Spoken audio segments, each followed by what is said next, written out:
स्वर्गराज्य प्रवेश करने निमंते प्रथम शर्तटे दौरान ताहा होछि पुनर्जन्म। पुनर्जन्म प्राप्त नहेले केही ईश्वर राज्य देखिपारे नाही।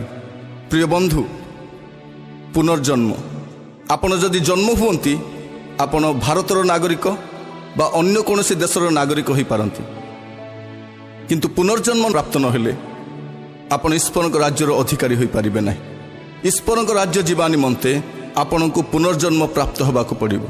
हुए तो आपण कोनोसी सम्भ्रांत परिवार जन्मग्रहण करिसंती, हुए तो आपण ख्रिस्टियान परिवार जन्मग्रहण करिसंती, ख्रिस्टियान परिवार लालित पालित होइसंती, किंतु ताहा यथेष्ट नुहे। स्वर्ग राज्य प्रवेश करने निमंते प्रथम शर्तटी है पुनर्जन्म प्राप्त होगा।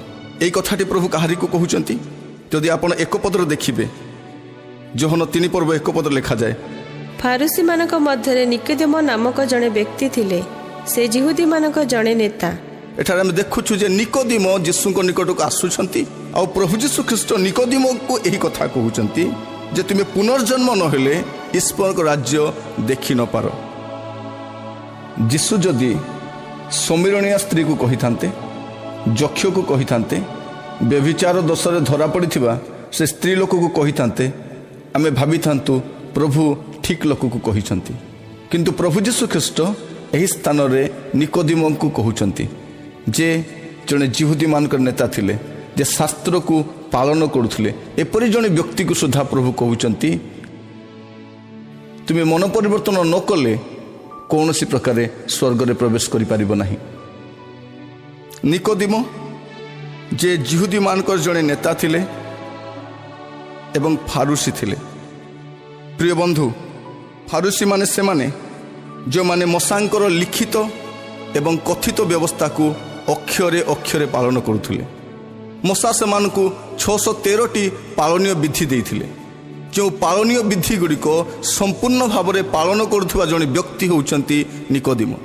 हुए तो आपण माने मध्य ख्रिस्टियान संप्रदाय रही ख्रिस्ट विश्वास मत गुड़िक पालन करी व्यवस्था को पालन करथाई पारंती, किंतु स्वर्ग राज्य प्रवेश करने निमंते प्रथम गुरुत्वपूर्ण शर्त है ताहा होछि आपण को मन परिवर्तन करने को पड़िबो। मोर प्रिय माने आज आम समस्त विषय परिवर्तन होइछि। जदि आपण देखिबे आपणकर जीवन अनेक विषय परिवर्तन आछि। आपणकर ड्रेसअप्र परिवर्तन होइछि, आपणकर जीवन शैलीर परिवर्तन होइछि, आपणकर घरर परिवर्तन आसिछि, आपणकर आर्थिक परिस्थितिर परिवर्तन आसिछि, किंतु दुखर कथा आमे निजे ही परिवर्तन होइना।